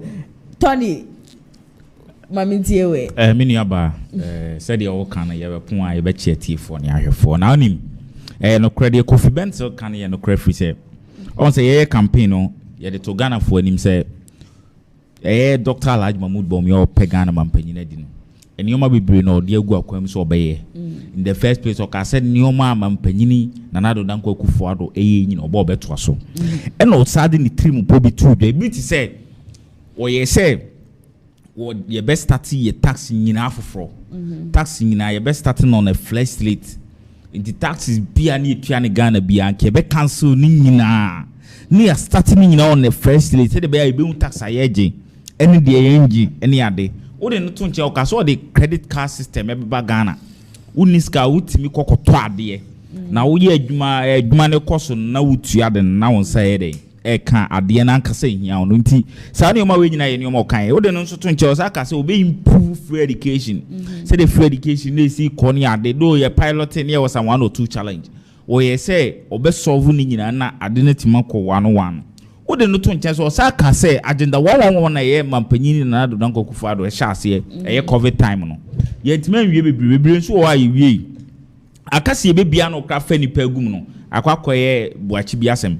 Into a yes or bad in over completely. No one Fedipa Kuguma moment my edma. It's time your way in a new more digua quem, a Kumasi pota, you and was say. You bianwa, you be. I can just railroad ka crave was a young year so and never seen them in Okase or when you saw a planes into me, Mambesi, international flight into me missing. Nina, no more, yes, say, or Baba Twasso. Ketia phrase 2 and near Chassis and near Yinazo, or yes, say, Yamia no dear Kunyano Baba Twasso. It's Sanuma winning I and your man. Or say a bosse or Baba Twasso until we're there. Kofi Bento Ekana. Nanka Ghana be blessed to have Dr. Alhaji Mahmoud Bawumia. If we say ye campaign and ye kase this year 2025 in 2020s economy ni be if we say ni dey go akwam in 2024 and no maybe a Ghana for country as bibi te say debt exchange domestic program I dey buy nyina Ghana for anti as nyina no na all can opposition say next year no be and NDC for akwaje ho interest o ma betua ma o ma kwaje principal ne dia ba be say economy ni mo so mo bo mo de so it's time o ma we nyina enioma na Dr. Alhaji Mahmoud Bawumia si nani so oba obeye na so fofu atoata ene kokodi gugu a dream na ntima am but minim say 2028 nyame ya no oba ye be bibia kama na Ghana asafa ne ntuma pefra. Okay, honorable say thank you, Maminti Unswe. In about medase, sometimes NPP for no more cassa, I think I know move a few more. Because Ghana, you who 2024, and you been 2025. Okay. Because a near mad dane, and near master. So, say normally, no, say Obi Cassa, you normally use economic indicators, and a judge say, or mine a quay, and now or mine essay. O kasa senka NPP evi ni anaba omia wi ni ya nko man ne be dey ebesesa ana ebe koso but that time ni etofu o say ono oba ya no obe president Ghana fo nya ni mujidi e ka say dollar obe chidia ki na ma IGP no sa ne time 2024 na dollar benne His Excellency John Dramani Mahama and the dollar and that's say such as 10 cities point something e bin sida so ho and me no ka say o ko fele gasa hwenebo petrol liter hwenebo such as bibia bafom so ho de Ghana amaye bresesi and say all the economic indication ni nyina no abafom by a problem your price control so senka ye hwe economy na bibia dan ne kwan so ba ukọ marketer enema nko se yetete so no yentete so sometimes enema bi say we don't have to use it as politics so ye chechire o man a enema bi wo ho amoma ye nyina ye nsoro ne yentia se ukọ enanka ya to ne emamu dia ana exchange rate kosra edwadifo ba be ka kire se petrol koswa ombe ba be ka gas koso be ka enema mo etin nti etutu ye enema ba eba forma de nti no mo enti so acha se eti eno ni ade o se mo ye hweka ko ba umia time a okay na bi kura be ka kire se enamba umia so ena ma NPP rusu 2024 election ba umia so na bi I have the video here o permit me yachro enam NPP guru siri nyina se baumia enema NPP chese the way baumia lusi ye hu bi to tell the omo parliament for omo minority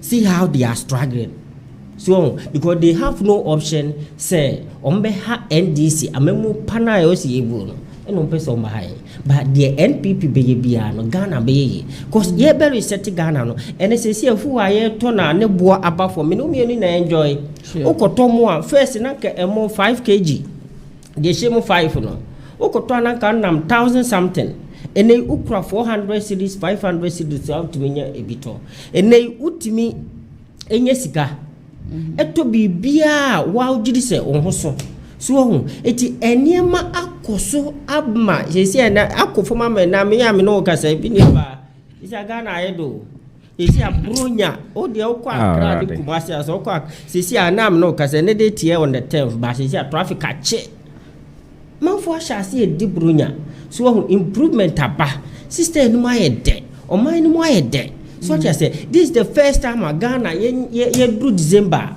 and from ana asochine ebo e kire se e be di Christmas so it is anka anho kira ye wo mu 2024 o ka se bronya ba kra no bi anim eno akra na me ko hu video bi o TikTok akra bi e ka se oye ba umia chese ne bu ofu se wabo ne din se oye ba umia because ba umia ba ye no obese ho man no ba umia ba amagana ekom ana akikire ye eti ebeye den asemo mekan 2024 se ebeye den se ba umia bitma be president o Ghana okay ebeye den ebi nsida so because nipa na oba ye na obese Ghana yenya ne mugidi economy e de share ne nsa na no kura wontimi anyo the economy alone baumia entimi manage amaye not to talk about say e de Ghana nyina be share ne nsa so what you say obaya sa same person e be catch dey say em friend digital we say digital na nyama de bae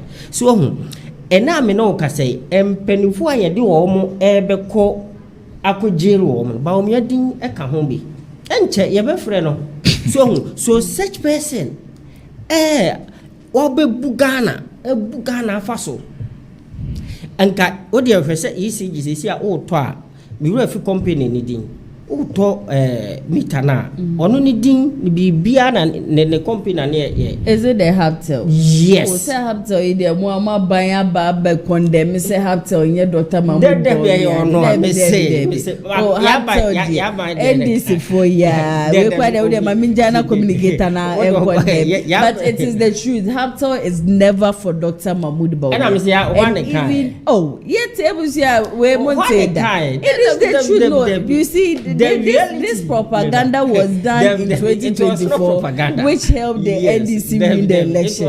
But Haptel is never for Dr. Mahmoud Bawumia. It was Haptel for Nagasa ever 2-1 monument, and I was so shocked they kept mute before the election. Also in politics, say most of the contractor so ahwa see OSP ni most of the contract, and I think one of the contract be me refi omoni OSP because time ade on the no everything was open but emele niam koso enye no afi de omo kase omo nim ho hwe even contract no was fraud so enti enye bi wo ho a kwa company ni person be lose the credibility tin they will come out and say ade no enya osmesi dia because the moment government be say eba omi ade ano ede na ebe ye automatically we free system and ye be what it no so that is why ebi omo de bibia basa ba go deep into details and tisa so eti ilevia na eso Ghana for Pahumiao, a whole Bahumia, Yasenka, Hotuaswa, it was Tuaswan can Eleviania so far in 2024, no, and can obey double tax. Uko porta, and then you see a car crown abafom. Satan Bahumia time car crown out me to Uko porta, what to car, and now what cracker, aba, nebuo, uton hokra 50,000, no, Ubedu porta, ucha 100,000, 150,000, and Sanya Timamoi, and almost far quite so edgy amount for car. Under the leadership of Baumia, Nanki assistant Kobe president, and Kagana for Humbertom, Senka Baumia to Aswa, and Ka Ekoma, a bed, a dear 2024, no, and Kabe triple. Okay. Of a coma and ka ye experience in 2024 no it mean about the American say Ghana we still have hope in John Dramani Mahama. Okay. Mahama na se sia no amemu na obuo no on so hu da bia government in power no enye nmuja because esenkyere no bibia da di pefe adwuma John Dramani Mahama ye no enye me na me begina haka so hu economy na sisa for next year, Ghana, Kumasi to Accra. Big time express road that you be sit down. So when your president ya, and is what do you see when this room is here, obey me, I saw. And no more creating, even Cross or my MP road minister Cross, he even against this kind of project I ever. So President John Dramani Mahama. It's a wise choice for Ghanaians at this crucial moment. As some of 2024 says, His Excellency John Dramani Mahama and Tiasia, and Kadewia NPP, Paumia essay economy no. That time 2024, and Kebe didn't say any president a bit more solving this time. Okay, Honorable say thank you. Meda was it Tony. 30 seconds. Share unim. 30 seconds is about your hair. Unim. Petrol now can once among. Omo no buy June, we may for June, dear June.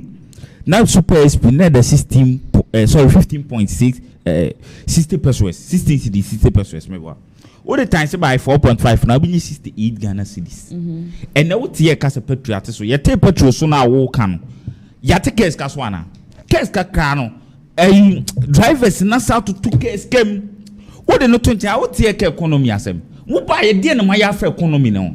At the ben my ya a huge amudia economy ni man as my ya a chess moment economy in my own baby. What no to oh come on a doconasem hey now won't you Kromana cook enjoy yet on 170 Ghana cedis that's 170 Moko fa mo TikTok mu bi obi akwa shed dem ba bi ndisi fu akwa yes wo na moko fa beton just be cedi amosi atemo so masa enyina ti Kromana e ton yoma wo enne wo koma ke na 2000 Ghana cedi antimi ton yoma. What did not to what year can increase a year sem na say he mo buy ye hwe nyoma ma tumo Ghana ye ba so light any nsuo ni ade nyina mo to unprecedented eso mo opposition there na mo kan what year ka say 11 ni ade woni hu asem ene me no ka say me no to adun so levy one cedi on a liter of fuel e be see that unprecedented ye the boiler tax of 10 pesos e buy o ma me yasuma nwe one cedi on a liter of fuel e be see that. And now what you can say Haptel is Dr. Alhaji Mahmoud Bawumia. This state facts ne clear. Hey, Haptel and yet Dr. Alhaji Mahmoud Bawumia. Mo ba power ma hwem. Mo se nya ne dia. Bet yet kromo lodi na mama banks a go kromo nyina sika nyina ne wona na yo. Hey, me na me ka tro. Banks a go kromo nyina lodi na mama na ne dia. Me say Tony, relax about it, Mr. I want you to please that statement you made. Into maybe have to the end Dr. Alhaji Mahmoud Bawumia. Omu kaya ka say ECG ko na ajeje. Ozo no ka so ko to light our GB. Oh, na me dey be factor now. Maybe dey be factor now. If you are not going to retract it, then I think that my station and myself, we have no evidence, we have no idea about it. I've given him the opportunity to stand on retract his statement. Say banks the idea go Ghana in the Nesikano first lady ho, but he is still standing by what he means. Kumasi Online TV. friends of Ken TV, Think TV, me personally, that I saw me production team, we have no idea about it. So do I Akadasen? Told you about the not to port. Yeah, time you slash a port. Taxes near by 50%. Ewo kromua led by Dr. Alhaji Mahmood Bawumia. What the not to Jana can you levy as a message about him? He levy 1% of Scar Bessendi. Once and the clientele, but do so levy make idea no matter what you pay. Cause many will be Afroca. And they do so levy 1 cedi on a liter of fuel. When you want empty say he levy near day. Mobile ye 4 quarters, ye 1 year we. Every quarter be amuto light it mean about minimum in the American and say NDC for the outro near that no more. Okay, Tony, that was your next topic for discussion. Mahama no third thing. This is coming from the minority. Honorable say thank you. NDC by now you projecting a third thing for John Dramani Mahama your man Piniana. Miniaba the American say Ghana for nana is here a person Mahama a protector. Many is a Winya Mahama a protector. Who say Winya, just say, who call social media, baby, opa. As some make a challenge, you say, a dear chair for Kamala Tisikum. No, we say Mahama Tete, what to say. Even a higher Ashanti region. But we all know it's against our constitution. Yes, and maybe Baho. We say, one thing, sometimes NPP for Omo. Aya, Kokwananse. Nyansa na omo ano munim se wo mutrem no so omo propaganda ni se omo ya ni ache omo to the extent say wo say ye be change constitution ama Mahama ko say even ye change constitution a ye ko tete ma ye beto aba na ento aba aha ehne fo na ko to aba Ghana fo enti se Mahama person ko tete ma Ghana fo ko to aba no se Ghana fo mpa they would vote against him. I said so it is all travel baby now ko say and Mahama be say o sisa constitution or this one it doesn't make sense, it doesn't make logic, it's invalid. Okay, so what I say constitution review constitution even grand now promise say there is nothing like constitutional review as I'm speaking to you now or parliament. And so omo di jina so say ye constitutional review say Mahama person Mahama ko tete say there be no obi ye adepa ene ye dey ye piano Ghana for who say Mahama first year 2025 year you me e modi mo wa bebo no economy no ya bro no o ka say dum so VAT ECG debt e bin sit that over it's 158 billion ye ko first ka wa himi ni aba e ka ma be bwa to hoyi ye ko first ka no he non to krum ha ne say ECG container bia mix wo krum ha eno iska na nyiska ewe iska say ma energy minister Kroya Sababeka say it has been found. You see so all these people e come prato ho na ye di be shema wa be ka jire say isanka yen sebi yen kofufa ana yen paki aboba ene metwa kara mu jato ho nana mini aba yeah, person, yeah, my Ghana for ETIAS, and say, as I'm speaking to you now, Mahama, Enyanya now do say or quarter temporary. So what I say, so be quarter temporary say, Ghana for the because uncle. On went me, Gano, and yet Akufo-Addo government a autocratic no, a democratic, and yet to Abba. So what I say, edi ye nko ye bibia e betitia Ghana for fan ho so. It is a Mahama kaso be ko tetema e me no mienu e na eko. And o kaso be konso amefo ano so. So what I say, but one thing is say Ghana na ye belo setting na ye team eno na hia yo. Se se YouTube o tiprom ho bia pese onya adwuma ye. Se se eno ho na ye be ye ama minu en. Omo nyina he me say by the end of 2026 na NPP for obi oti Ghana ha bia me fa say 80% enya adwuma ye yote okrum ha. Amen. So what I say eti Mahama NDC ye media agro. Okay. NDC you are not coming to joke. You promise ye nyina what just mention one policy NDC entache ye. Obeka say ABA 24-hour economy. 24-hour economy is in progress. Sheshe eba and by 2024 mid-year terms I think say you implement it 2026 2026 2026 o oko DVR o ma sha ase see wonu ba bontin so o ma sha 24-hour economy ase so cha ase oko airport o ma sha ase most of the government institutions no o ma sha 24-hour economy ase so ba ye pese e ba private sectors ebe wo you to no nti adwuma na ye ni samle ebe duro no mere no obi nso ye bi so cha ase and enye say ye dwa ye num and me say when you are in government it's about hope. Okay. It's about the action. Okay. It's not about talking. Okay. So what I say. And Ghana for wow, mamunti NPP for propaganda. Okay. And this you are ever already say about some. Okay. Ye base, ye beye niye ma ye promise ye. And ye me be adeba kwa one thing I am surprised say engu kongi. It was not part of NDC manifesto. But unse abeye manifesto ye implemented. It was not part of it. I didn't say Mahama was making some. It wasn't a national program. To just okobuno na nanko be for that omo yan kokono. But NPP so mo be national policy no. Any implementation every region be a yan kokon. By the end of 2026 ye be kodi brunya samle koko ukura 5 cities. 20 cities are obetuma to akokwawe because ebebu okrum ha. Okay, Tony Maminti wo. Mini aba onim hwe NDC for me kase bia chom. Ye si wiase won. Utwa ntroma asafo ayira ada bonten. Hwe me educate wo mo kakra muntie. Before say president bi be ko third term and obeko more than 3 terms. This ordinance saka constitution and it say obeye nsatraye wum. E wo mrase bedwam.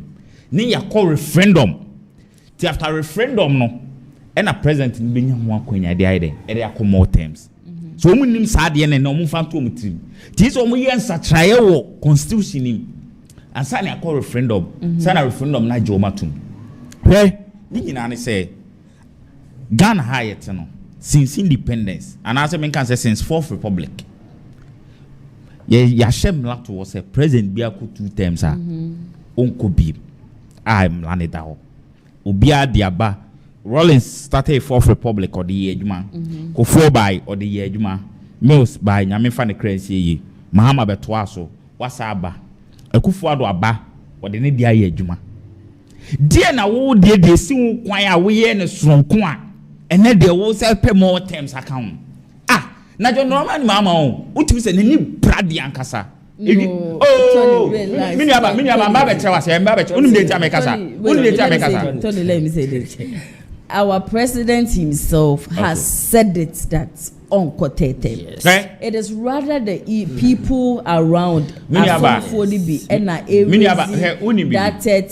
say no that A+ ekra eka so oni bi ntia ye man peni John Robert Mahama so unquoted. But ye man peni ankasa de watu nenum to se unquoted. But enra ena boa wo minority for ya mo parliament muko resist that issue. Miniaba no cry back up on unim de John Dramani Mahama ye na a game of politics. The ntia make kasa ne say o ma manfo keka nti bedu ba bi no no ase oh per dia manfo kan mati o ma no meba. Yes, cause nipa was start here the unit committee member, the assemblyman, abi DMP, the deputy minister, abi the minister, the vice president, abi the president. As I call be the president.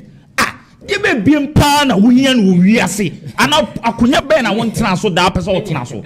Oh, me aba. It any tete. O you know I want to say. And I yem pay mom for Monsanka constitution. Unim de termine aba. So the Nsaka constitution na yen so election. But ucha sabia to wa okwa term ni we no so nko bi ma obi nso beba obeka so de nse ka ko 5th term obi nso beba so de nse ka ko 10th term oh ebe to so sa eno so ne party minu aba he wo kasa o di ura isi Egypt NDC for asa yenya independence no ma be di Ghana so mo ko 2017 dum so asafo ye na amafo yi o mo number 2 go abonten dum so ti ye ba ye Nigeria for be ka kire se e ka mo du o mo ka twitwiri die ye de ko tu asa aka no 8 years ye da light team e o Ghana ha what did not nchen ya me aba o tie ka se 24-hour economy na mon start he 24-hour economy no nim de ye bu so ma no mo ka o mo si de change asa o ton wa cha no pa de awie jai no ananaju tu na ton 3 Oh, Massasia way. Massasia way. DVL infa. Ah, massa. Uni fata idite. O kasana mewa. Ye di o kasana mewa. Mami make me submission. Ah. Nasa menaka. Who say DVL o masta? Mr. DVL. Ah, and I'm to be tell say DVL on no. Obo mo started. And he is saying the DVL boss said so much. And it's not true, Minyaba, and you let DVL maybe catch up a pot run about her, you know, by 5 no more pong. Mina catch up, almost 24-hour away. 24-hour now, Oka says in the pipeline, and this is for the Agini Diagro. 24-hour no, in your lancho, in your pipeline, it's all about employment. What's all a one institution, 3 people? It is all about employment. Ye solely free and come for one so about baby. I bet na see bibia wa ha. Oh, it is a mobesha sia. Enye nasem. Bet me nuaba, me dey ba so no nim se me no ka say. Before answer mema wo do anu esi no. Okay. Adenta branch, DVLA officer wa Adenta branch. Almost started this 24-hour. Enye no correct. I am speaking from fact. You are telling me, so are you trying to tell me I'm also? Oh no, not necessarily that. Me ni about him. Hey, sa Adenta onom. Last month me come sister station me. Me ni ndisi ni okushi okansa. Unim. Sa ni week me kwa Accra. Adenta onom me pacho. Opa fre anasa opa make calls me by 7 o'clock. 7 car they say late. By 6 normal pound. Sa 24 economy. One normal fan or one I do 2 year driving license. Masa yen kan ukrantre yen. Enti adena bibia adeta de no nimdeti omokasa. All because on my online portal bia ubetima tran dem register na nyumre de aba wa anopa. Mo kan ukrantre Ghana for but mo ka say mo be run 3 shift. 3 people. They've done the online portal. Obi betimi responding to you. I don't know. And the same coming nearby the NKE bebre. Unim so you people didn't do it. You had a chance, you didn't do it. Nanya people are saying you be called DVLA. People are saying you be called passport office. Yes, so now, hey, Mr.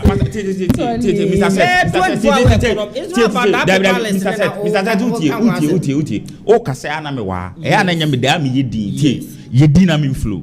Simple. Mini about enkadie. Debi, ene de untimi ncheme de menka. Debi, enka sa ncheme. Untimi ncheme de menka. To bi bia treto. Meeting ma fa book ne pen. Debi, menka sa wo say, me say. Me point na me making it ye. Me nka say wo see o. Baby me can wo say ye wo stati say that DVL say o mu run 24 hours. And I make sure say no, it's not true. And I make sure the DVL no mu wo position mu kan ye. Say 24-hour economy ni dey change na say. What you say? O ba adwuma fa gale gubom. No anso ehye kan fa gugu so. Na wo so na obeduru adwuma na ada na yi ateke. Sana motra kromu akatre divini aba me de ba no si no ye me kan say unu say me no ka say eko was a declare state of emergency dent no declare state of emergency e ye kuku ekoso dent na de ku ne ba e ye sa external terms ya president for no extend no en na de ku ne ba wo e Burkina yesa Benin de yesa Gambia de yesa on it mean aba de me kan nyina na say President John Dramani Mahama so ni so onko tetema ofa ne Nancy form cause sa o mo kasa nyina wabo mo pa yes cause now mini aba obi ma me bo pa oto ba bi di enti da so kasa obi ba be quarter term or fourth term but dey yen say suro no say ye call elections o but o twasa bi ato wa obi so ba be extend no okay and the best say Ghana democracy e be akabo so obi be extend no unlimited what is so copy so be okay Tony yeah that's ye papa we say e be we mo your last and final topic for discussion. Honorable Sethanka, I am committed in building better Ghana. Things say afi pepe ni Ghana for ekoto ababum ede ema wa ban no jaye mampeni His Excellency John Dramani Mahama kasa no che say neni so ade hunu say wo be build eye o my Ghana no ade a che still na egusu awo ho no ntiri we take on that we are naija eye pandai this whole city say what they kakre bi asoso de ama me yenkwa yeah president kan no I think say it's a perfect so and yema Mahama kan ni nyina eno ane yema NDC ni e ba ha ne kan nyina eno ane aye so eno ntina NPP for yam hyehyɛ o mo say Mahama ka so okotetema is easy unse me kasa no me din kan bibi se sebi si ebe ko tetema enye Mahama na ko kasa me ko tetem eye Ghana fo unse no ka referendum na hene fo na be ye Ghana ye ka referendum a Mahama nko na be kwa akosi no aye referendum enye Ghana fo ejedi antina so ohun sami sebi puwa wode be mu mani anje Ghana pu na ye kan sa na nye yizo Mahama osade kwhye say Mahama kobu obi pa so ohun nipa ne say he is committed say obey reset Ghana obema Ghana for ho atom Ghana for ani beje ye business say investors eni abro mo ba sa Ghana express road ye be nye Ghana esika o so what as investors for na this kebe wurem sa niema we nyina nti mo se ono no aye ready say he is ever committed so obehwe se Ghana be koso on can say he is committed so the ku beba okobu obi pa amana apush ni so meko tete Mahama don also sometimes you don't have such time say oba be ka jo say kono ko ka say mimra tete knows the law. What kind of logic? A dear propaganda na mo pese moye. So I said mo pese mo creative bibi. We are talking about the economy. O minor sisi aye chichire no. Se NPP ni bi ti ho no kasa. Nese wa mo Mahama abaso a emra eneme koso kama na se nipa no o mo mpe Ghana fo ye. Se NPP ni bi kasa ebo Mahama dimboni a na se nipa no omo mpe Ghana ye se obi kasa kase Mahama bae enema mu aye dia no oya bro a ompe Ghana ye because enema sebi ansa na NPP for ebe kasa aye baumia eba no o chire economic indicators mu say ni dollar is here say no to the extent say when the fundamentals are weak the exchange rate will expose you but ye omo time e dia na nsie. But that the same exchange rate, you know, and no na expose Mahama. Amas is here Ghana won't say Mahama juma. She said, "Bibi actually, her inflation baby da, her policy rate is here in your debut." Oh, and yema also bafom the question that we have to ask ourselves say all the economic indicators na bafom, but still the yema na and yema prices of goods and services that's so high. This is the questions I also we say. Have you asked ourselves these questions? We've never done that. But the person they be and say Mahama say. Take them na Mahama peso kwa. Enya wo na be ka kire no. To the extent say wabedi assembly man, wabedi we, I don't know. So hunti say obi ye keji ni sebi obi NC classroom da no tie na asem no fa no dia ya asem. I say I don't know Mahama ni brade. You are using this word. Mahama any bradia. Eye abato na akoto you na otomano. Wan faku na beje power. Se obi e presidency si enye ku no ye. Enti se obi akoye ni ku a. So what I say, emfa magana na Ghana yenka se ye kwota term. Se term no kura beba so wa kura make reference ye be referendum. Na referendum no sebi Cote d'Ivoire fo na be referendum na mayana. Enye Ghana fo wa won kan ho bi nti die nti na Mahama ebe fo so se chinchina ana okoto aba Mahama gina so se wa nto aba na ama no obo tu ana obe yode but of pandai city de ne se oba pandai ha sebi enne NPP fo na ye yusu emla bibia ye NPP aye afanyoma markings otumi ka che say if you don't understand go to Supreme Court. On Tiasia go to court. Everything go to court. But and then that same NPP before go to court, you know. And then that same NPP they say almost say omompe court to be. Say almost mompe court yenye day. Okay. Mose mompe court yenye day. Court na akasa. Se court ekasa na on Tiasia you go for appeal. And he say court ashe say yento yenye aba no man of notification to the EC say or man 30 days say unconductive fresh election na say on tiasia you go to your appeal after the election do be win biano when you go to appeal and you win everything will change. Okay. What did they make wrong? E didn't na say NPP for me say ye ko war and upon that election na ye ko to no ebisi yo obi esi obi kura two gun Tamason eno mo me ekoto aba asinof me ro afi eye papa ni din asinof mo me mo declare vacant yankoto aba ye kontokwa edi enti na biasi a monti ase se nipa no so wi ni a ada na wonko kire obobre emi ehu se ampa se court kura kase ya ene o de yenkoto ne nyina yenkosho ye bobre se wi ni ampa so the more na NPP fight say here ni yankoto aba it means elections no omo rege ye so ati ase omo ye bibi bone enti no musure se omo koto aba omo mpo panda election will come live. It will happen and it's even almost sitting in the thank you meda was it only mamintie won mini aba onim okasa no kana ye be referendum Ghana for na ba ko to ntie ni yi me ka asem bi ntie ni yi me say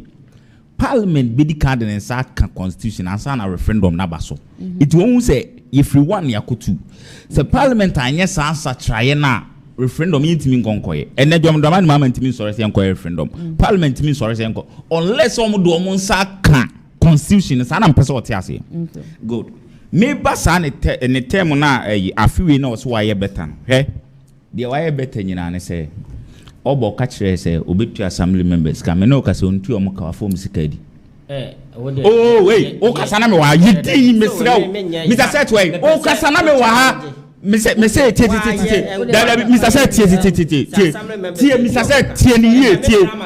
me have good discussion me have good discussion Debbie me have good discussion Debbie seriously no me have good discussion no me time they all can on am but me time it no when one and Toby Ohana I'm aware he is a senior man in the NDC. Oh. And now, on nature say, assemblymen they have been paid. Yes, after assembly member they are not trying to tell you.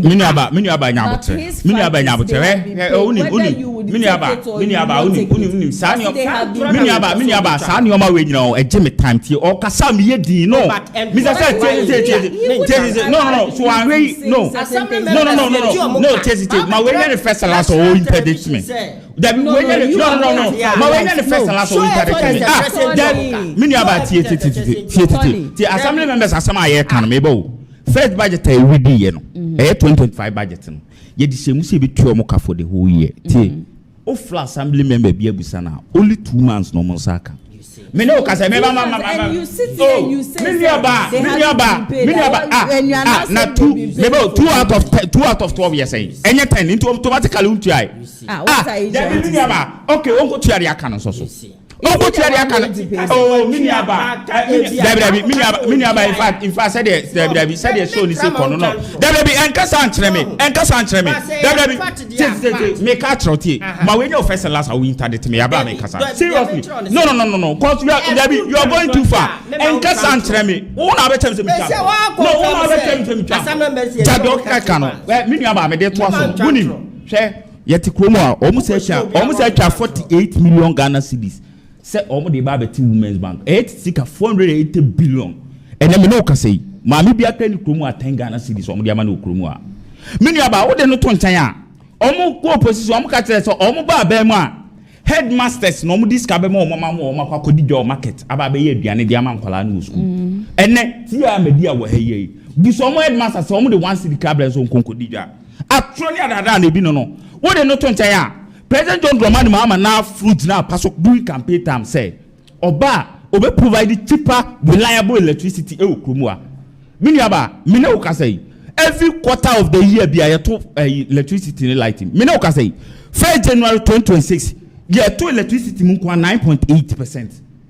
Water nkwa year to 15.8%. adan every quarter be as was atumo me was wo opposition na wo ba power wo ye campaign o ka say we be provide cheaper and reliable electricity what the not to me aba o ba be mu na wo say ade fuel e di fuel plant e di generating light ni ade nyina sa what the 1 cedi per liter of fuel e de betu kromu a eno ne nyoma papa wo so wa ye no 1 cedi per liter of fuel e be see da aba bi no de sa taxi ni bi aba kromu ada what the not to me aba wo opposition Who say you boss 24-hour economy ye no ni ade oba be ye ni ade.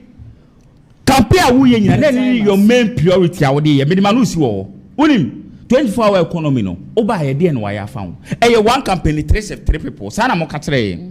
Na sa one company 3 people no. One company be na operate 24-hour economy Ghana. Ye ka mo si DVL. DVL de na ekoso me de manu si wo panda de so. On say interdiction say ya na ma me tam na ye ketu abi. Me once okasa na mama na flow. Panda de na me ka no. He me no ka say ya fall state of execution. Ya sa ya appeal. It is yes yen farm na kwan so. But it seems so mo ba be di akonya no mo ya tetere yen sa guachi. Mo executive, mo legislature, mo sa kwakwaji judiciary account. Ene mo te presidency na mo di asem go court. Ene ya ti seat ya win with over 3,000 votes. E difference dey keto akran ke beti ase over 3,000 votes. Maji say e say call run. How say they want say e try oti ase sa.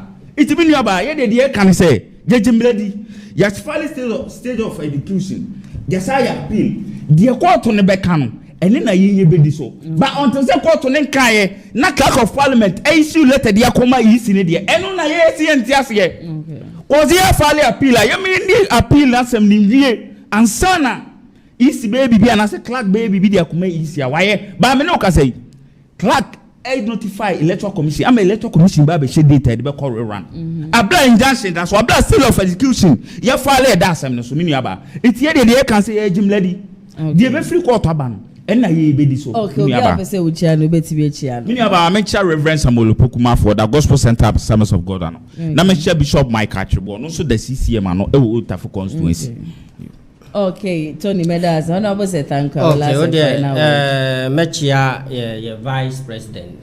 Na Opoku Ajima, baby, I will be a mama, Yankupon Shroud, near Juma Obo. Wash a man when your ma baby will be a Mechiao. Na Machia, Yenia CEO, Jepa, honorable Ambrose Edwin in Sako, honorable Ambrose in Sako, baby, I will be a Yankupon Shroud near Juma Obo, a Magana Export Promotion Authority, so Omunuma Air Coso. Mamenchia, Yenia, regional organizer, honorable Isham. The Lion King, baby, I will be answer.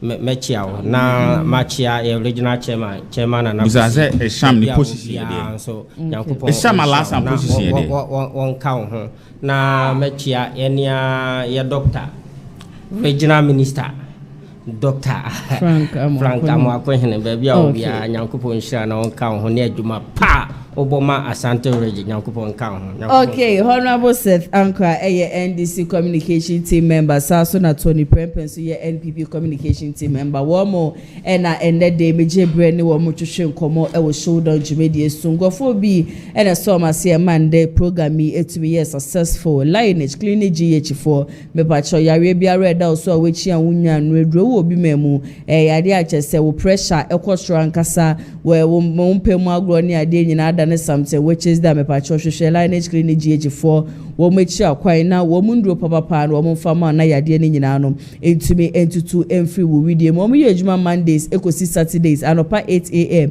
edikosi enwumbre 6 pm mo frɛ wo mo so a eye free consultation wo wankran a wo mechi akwai e wo Sprinter saso na Kumasi ha no wo mo tech maximum obetimi afrɛ wo mo 0559658403 and 0558143438 na ono mo atwetwe enkomom Danis Garage so say opeka papa to dia chuchumika be piemu ewo wo masuye na wo mo ema oka enumfu car ne engine no air quality car woto a enye de afiansa na police for eba be chese oni ade mu a enche mo beba Ghana ba be di bronya ni new year mesre mo a mo betimi atoka ewo Danis Garage ofre wo mo a umfoni ni ade na de send wo mo be hwehwe car ni mu de wo ped wo be yidi esi ho no de ma be dru Ghana da chese waje wo car wo na wo kwaro do be ba shop o mechi akwaya wo mo Kumasi askwa wo mo ni ti aya mass na edi enhwe no betimi afre wo mo 0550623377 na ono wo mo atwetwe enkomo Mamenda production team ni nyina se Hana ATP the newspaper review no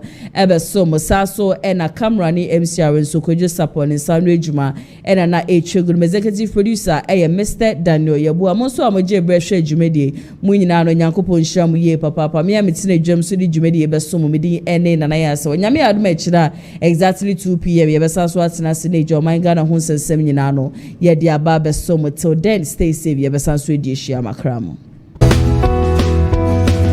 Wow, what a nice cars.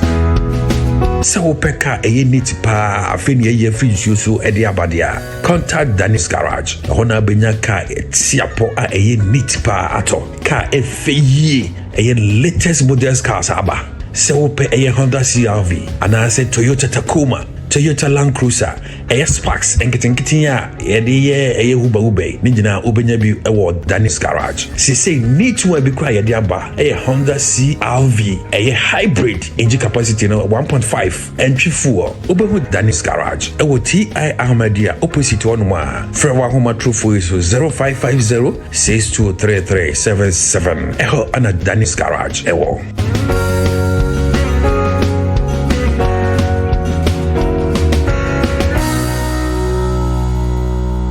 Ebushia memo bibia akwaba eye musumfo Dr. Aziz Mensa na ekase enneso obade adaruma yetumi hia na yehye musi ya na Agyapong de ho komo na ye ba betwetwe na nne yehwe de eya na eha mbema bebre ene ye freno sexual weakness na sexual weakness specifically yehwe DNA symptoms a HSA bema have sexual weakness ya na ye de ba akankase mu a ya na DNA HSA bema yemre ewo mpaso ndi se wo ye bema na se wo amanani ana se wo Ghana ha se na wo tie me mepacho ebi hu behia pa se wo betie me ye se wo hu 1 or 2 or 3 of all of these symptoms a eno HSA ahode ewo mpaso eba fom pa na akobane sa no a ye ese wo Fred Dr. Aziz ye nama ye egu screen su sisi ya na yentumi antwetwe nkomo ye hu bebi a problem efi na yetumi aboa nti de na eche se be ma ayemre ewo mpaso ebusua dedi kan no se be ma ayemre ewo mpaso a obehu se edu ahomache a ne be ma ne antumi ensori tete no na eno ni ekwan a ye faso ye hu se be ma na hodi ewo ho anase ne hu ewo ho nti se kodu ahomache na se wo be ma antumi ampagye ni mu a eno no eche se ahonde ne fomu an eba de to su mienu